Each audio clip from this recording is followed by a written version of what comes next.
Sí, gracias.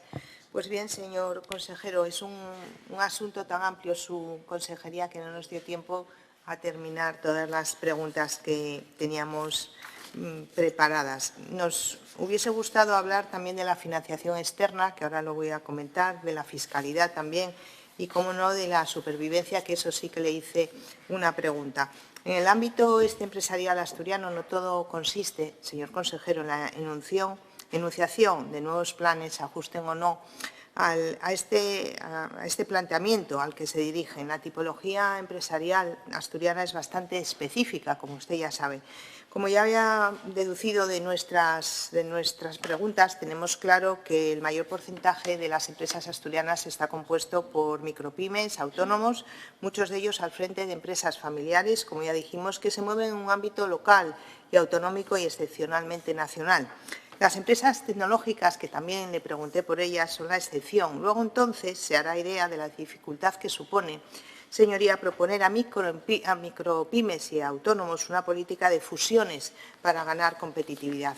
Todo esto nos suena bien y nos suena bien y no tan bien. Nos suena un poco a oportunismo político para subirse al carro de esos conceptos de moda, algo que nos sorprende por lo contradictorio frente a determinadas actitudes del Gobierno al que pertenece. Y me explico. Antes le citaba lo esencialmente que resulta para todas las empresas y muy especialmente para las pequeñas empresas y autónomos la implementación de ayudas que mejoran la fiscalidad y que contribuyen a sobrellevar esas elevadas cargas sociales que deben soportar. Pues bien, a partir de esto, ustedes no hacen nada de eso, siguen anclados, señor consejero, en sus dogmatismos ideológicos, pero quieren que esas empresas mejoren en competitividad y eso da igual, porque esas ayudas que tanto le pregunté por ellas de autónomos no mejoran la competitividad.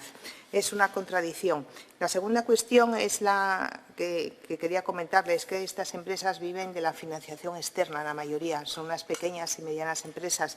También vemos en sus propuestas, tampoco vemos en sus propuestas esas medidas encaminadas a ofertar a estos empresarios, a estas personas, un abanico de posibilidades a su alcance. Esto de la financiación, pues nada, porque muchas subvenciones, por muchas subvenciones que prometan, incluyen requisitos siempre excluyentes y si no, pues tienen que devolver las ayudas. Y por eso este colectivo busca la financiación privada en entidades bancarias, lo que se convierte en una aventura incierta, porque a veces sale y a veces no. Y sobre todo teniendo en cuenta que su Gobierno carece de fe de las fusiones de grandes grupos financieros. Es decir, usted hablaba de esas fusiones de pequeñas y medianas empresas, pero cuando se refieren a esos grupos financieros que garantizarían esa disponibilidad financiera, ese activo circulante para este nutrido de empresas asturianas, pues si con su filosofía la fusión garantizaría su competitividad, que esto pues no lo creemos, empiecen